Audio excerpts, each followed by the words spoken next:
नमस्कार दोस्तों, स्वागत है आपका हमारे चैनल पर यानी Shailendra classes for online study.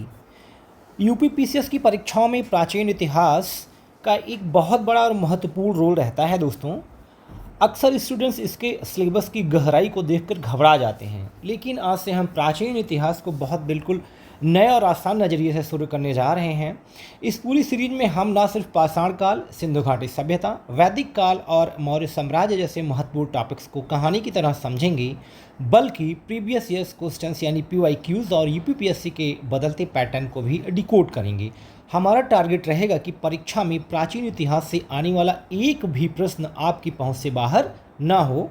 तो अगर आप अपनी तैयारी को लेकर गंभीर हैं दोस्तों, अपनी पेन और नोटबुक तैयार रखिए। चलिए आज के पहले अध्याय से इस सफ़र की शुरुआत करते हैं और हमारा पहला अध्याय है ऐतिहासिक स्रोत।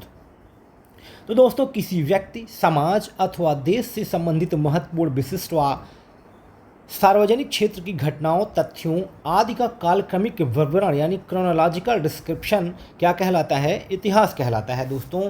पुरातात्विक साक्ष्यों के अंतर्गत अभिलेख आपके आ जाते हैं। सिक्के, स्मारक, भवन, मूर्तियाँ, बर्तन एट्सेट्रा शामिल किए जाते हैं पुरातात्विक साक्ष्यों में दोस्तों। अधिकांश पुरातात्विक साक्ष्य प्राचीन टीलों यानी माउंट्स की खुदाई से प्राप्त किए जाते हैं। टीला धरती की सतह के उस उभरे हुए भाग को कहते हैं जिसके नीचे पुरानी वस्तुओं के अवशेष विद्यमान होते हैं। ये कई प्रकार के हो सकते हैं, जैसे एकल सांस्कृतिक, बहुसांस्कृतिक और मुख्य सांस्कृतिक। प्राचीन टीलों अथवा स्मारकों का उत्खनन, वहां से प्राप्त वस्तुओं व कलाकृतियों के आधार पर क्रमिक ऐतिहासिक विश्लेषण करना पुरातत्व विज्ञान यानी आर्कियोलॉजी कहलाता है दोस्तों। जिन सिक्कों पर मुद्राओं का कोई लेख नहीं होता है, केवल आकृतियां विद्यमान होती हैं, उन्हें पंचमार्क या आहत सिक्के कहा जाता है। सिक्कों पर लेख या तथ्य उत्कीर्ण करने की परंपरा सर्वप्रथम यूनानी शासकों ने प्रारंभ की। भारत में सर्वाधिक सिक्के मरणोत्तर काल से मिले हैं दोस्तों, जो विशेषता शीशे, पोठीन, तांबे, कांसे, चांदी और सोने से निर्मित हैं। सर्वाधिक सोने के सिक्कों की अगर बात कर ली जाए दोस्तों, तो वो गुप्त शासकों द्वारा निर्गत किए गए हैं, लेकिन सर्वाधिक शुद्ध सोने के सिक्के दोस्तों ये कुषाण शासकों द्वारा निर्गत किए गए हैं। अभिलेख सिक्कों से अधिक महत्वपूर्ण है। इसके अध्ययन को पुरालेख शास्त्र या एपिग्राफी कहा जाता है। भारत के संदर्भ में सर्वाधिक प्राचीन अभिलेख की बात करूं दोस्तों, तो वह है मध्य एशिया के बोगासकोई से प्राप्त, जिसमें इंद्र, वरुण, मित्र एवं नासत्य नामक वैदिक देवताओं का उल्लेख मिला है। अभिलेख एवं दूसरे पुराने दस्तावेजों की प्राचीन तिथि के अध्ययन को हम पुरालिपि शास्त्र या पेलियोग्राफी कहते हैं दोस्तों। आरंभिक अभिलेख की बात करूं तो प्राकृतिक भाषा में लिखी गई थी, ये प्राकृत भाषा ईसा पूर्व 3वीं शताब्दी में। अभिलेखों में संस्कृत भाषा का प्रयोग दोस्तों ईसा की 2वीं सदी से तथा 4वीं 5वीं सदी में इसका सर्वत्र व्यापक प्रयोग होना शुरू हो गया था। मौर्य, मौर्योत्तर और गुप्त काल के अधिकांश अभिलेख कार्पस इनक्रिप्स ओनम इंडिकारम नामक ग्रंथमाला में संकलित कर प्रकाशित किए गए हैं। भारत के सर्वप्रथम उल्लेख की बात की जाए दोस्तों, तो वह हाथी गुम्फा अभिलेख में मिलता है। भारत का सर्वप्रथम उल्लेख। सबसे पुराने अभिलेख हड़प्पा संस्कृति की मोहरों पर पाए गए हैं दोस्तों, लगभग 2500 बीसी के आसपास के हैं वो। और सबसे पुराने अभिलेख जो अभी तक पढ़े जा चुके हैं दोस्तों, वो हैं ईसा पूर्व 3वीं सदी के अशोक के शिलालेख। 1837 में जेम्स प्रिंसेप जी द्वारा इसको पढ़ा गया था। अब दोस्तों मैं अगर बात करूं मेहरौली स्तंभ लेख की, तो मेहरौली यानी दिल्ली कुतुब मीनार परिसर में यह स्थापित है। चंद्रगुप्त द्वितीय 380 से 412 एडी तक जिन्होंने शासन किया था उनसे यह संबंधित है। मूलतः यह स्तंभ लेख विष्णुपद पहाड़ी संभवतः उदयगिर मध्य प्रदेश पर स्थापित था, जिसे बाद में दिल्ली के किसी शासक द्वारा यहाँ स्थापित करवाया गया। दोस्तों अब बात करते हैं प्रयाग स्तंभ लेख की। प्रयागराज में है, समुद्रगुप्त से दोस्तों यहाँ संबंधित है। संस्कृत में रचित यह प्रशस्ति मूलतः एक अशोक स्तंभ पर ही अंकित है दोस्तों, जिसे समुद्रगुप्त द्वारा 200 एडी में कौशाम्बी से प्रयाग लाया गया था। इस पर समुद्रगुप्त के दरबारी कवि हरिसेन ने काव्यात्मक शैली में समुद्रगुप्त के वंश परिचय, उनकी विजयों एवं राज्य विस्तार का वर्णन किया है। बात करें दोस्तों बौद्ध स्तंभ लेख की, भरूच सतना एमपी में स्थित है। यह दोस्तों संबद्ध व्यक्ति राजा वासुदेव हैं। समय इसका शुंग काल है दोस्तों। इस अभिलेख से शुंग वंश के विषय में जानकारी मिलती है। अब आगे हम बढ़ते हैं, मथुरा स्तंभ लेख की बात करते हैं दोस्तों। चंद्रगुप्त द्वितीय से संबंधित है। यह प्रथम गुप्त अभिलेख है जिसमें गुप्त वंश का प्रथम वर्ष वर्णित है दोस्तों। इसमें महेश्वर समुदाय के उदिताचार्य का भी वर्णन मिलता है दोस्तों। अब हम बात करते हैं गरुड़ स्तंभ लेख की। इंपॉर्टेंट है दोस्तों ये। हेलियोडोरस स्तंभ भी इसको कहते हैं। बेसनगर विदिशा मध्य प्रदेश में स्थित है। यह भागभद्र या हेलियोडोरस से संबंधित है, जो कि इंडो ग्रीक शासक एंटियालकिडस का राजदूत था। ठीक है, और यह शुंग काल से संबंधित है दोस्तों। यह अभिलेख, इस अभिलेख में हेलियोडोरस को वासुदेव का अनुयायी बताते हुए उसके द्वारा स्तंभ के निर्माण का वर्णन है। इसमें महाभारत के एक श्लोक का भी उल्लेख है दोस्तों। किसमें? गरुड़ स्तंभ लेख में। दोस्तों आगे बढ़ते हैं, बात करते हैं एरण स्तंभ लेख की। एरण मध्य प्रदेश के सागर जिले से संबंधित। यहाँ से 3 अभिलेख प्राप्त हुए हैं दोस्तों, और तीनों ही गुप्तकालीन हैं। पहला अगर मैं बात करूँ दोस्तों, समुद्रगुप्त से संबंधित है, विदर्भी शैली में लिखित है यह। दूसरा या द्वितीय आपका बुद्धगुप्त से संबंधित है। यह स्तंभ लेख भगवान विष्णु का सर्वप्रथम अभिलेखीय प्रमाण है, मतलब इसी में भगवान विष्णु का सर्वप्रथम अभिलेख हुआ है एरण के द्वितीय स्तंभ लेख में दोस्तों। तृतीय की बात कर लूँ तो भानुगुप्त से संबंधित है। 510 ईस्वी के इस अभिलेख में भानुगुप्त को विश्व का सर्वश्रेष्ठ वीर कहा गया है तथा हुणों के विरुद्ध युद्ध करते हुए उसके मित्र गोपराज की मृत्यु तथा उसके पश्चात गोपराज की पत्नी की सती होने का भी उल्लेख दोस्तों मिलता है। इसमें इम्पॉर्टेंट है, पूछा जाता है सर्वप्रथम सती होने का उल्लेख जो है किस अभिलेख में मिलता है, तो एरण के तृतीय स्तंभ लेख में दोस्तों मिलता है। बिहार स्तंभ लेख की बात करूं दोस्तों तो बिहार शरीफ पटना से संबंधित है, स्कंद गुप्त से संबंधित है और बिहार शरीफ पटना में यह स्थित है दोस्तों। बिलसण स्तंभ लेख दोस्तों, यूपी के एटा में बिलसण नामक स्थान पर स्थित है दोस्तों। कुमार गुप्त फर्स्ट से संबंधित है। वहीं पर तालगुंडा स्तंभ लेख दोस्तों, यह शिमोगा मैसूर कर्नाटका में शांतिमर्मर या मयूर शर्मन से संबंधित है। यह लेख जो है दक्षिण में कदम्बों के इतिहास के अध्ययन का महत्वपूर्ण स्रोत है। इसमें कदम्ब शासक मयूर शर्मन के पल्लुओं से संघर्ष का उल्लेख मिलता है। पूछा जाता है दोस्तों कदम्बों के इतिहास के अध्ययन का महत्वपूर्ण स्रोत, तो आप बताएंगे तालगुंडा स्तंभ लेख। ब्राह्मी लिपि की बात करूं दोस्तों तो ब्राह्मी लिपि आपका लेफ्ट से राइट की तरफ लिखी जाती है। वहीं पे खरोष्ठी लिपि दोस्तों आपका राइट से लेफ्ट की तरफ लिखी जाती है। पाकिस्तान और अफगानिस्तान में अशोक के शिलालेखों में यूनानी और आर्मेइक लिपियों का प्रयोग हुआ है। अशोक के ज़्यादातर शिलालेख दोस्तों ब्राह्मी लिपि में हैं।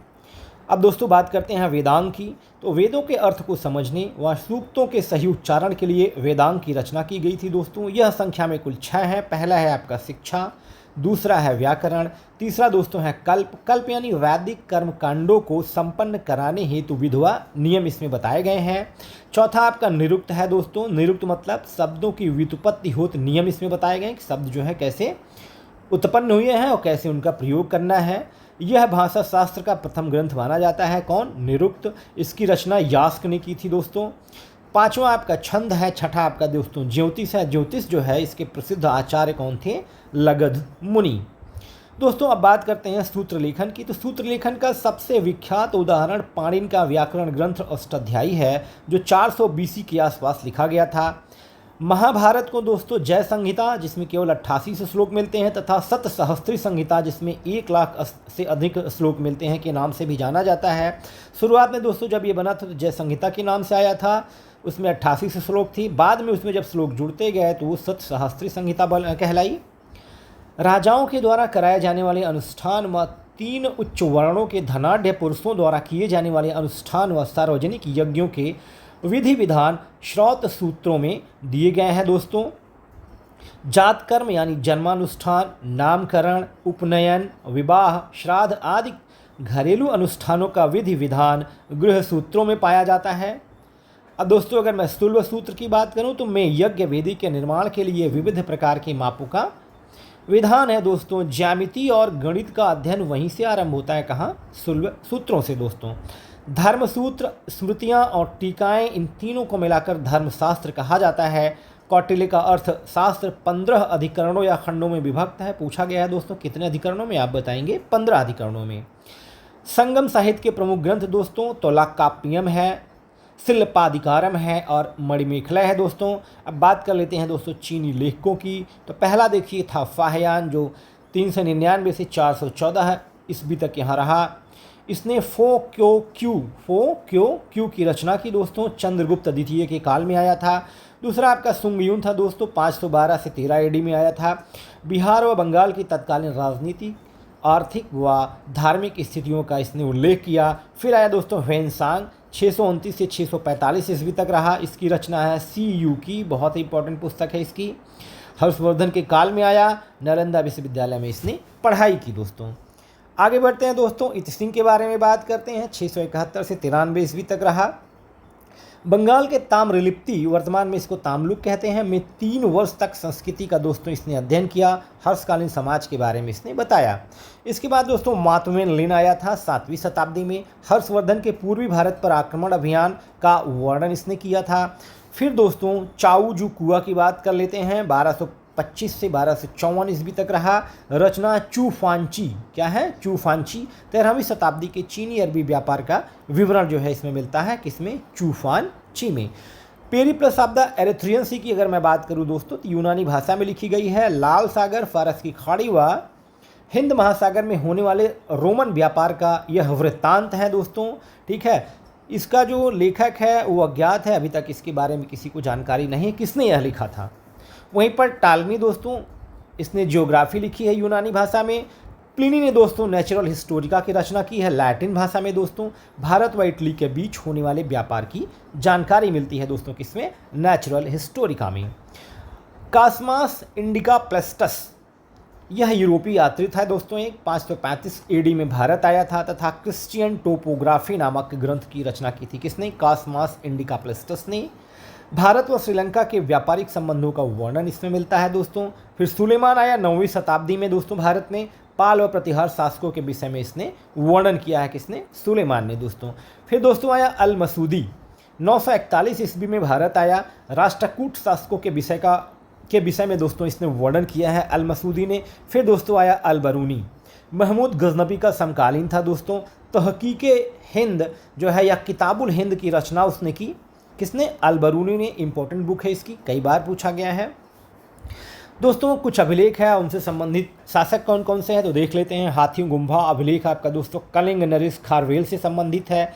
एहोल अभिलेख दोस्तों आपका पुलकेशिन द्वितीय से संबंधित है। वहीं पर नासिक अभिलेख दोस्तों आपका गौतमी बलश्री व वशिष्ठी पुत्र पुलमौमी से संबंधित है।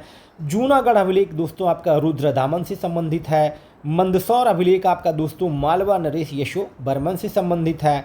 ग्वालियर अभिलेख दोस्तों आपका प्रतिहार नरेश भोज से संबंधित है। वहीं पर देवपाड़ा अभिलेख दोस्तों बंगाल शासक विजय सेन से संबंधित है। सिकंदर के साथ आने वाले विद्वानों की अगर मैं बात करूं दोस्तों, यहाँ पर निर्याकस आया था, आने श्रीकिटस आया था और अरिस्टोबुलस आया था दोस्तों। डायमेकस बिंदुसार का समकालीन था दोस्तों और डायनोसियस दोस्तों अशोक का समकालीन था। नीति शास्त्र दोस्तों इसकी रचना कामंदक नामक विद्वान ने की थी। तो दोस्तों आज के लिए इतना ही।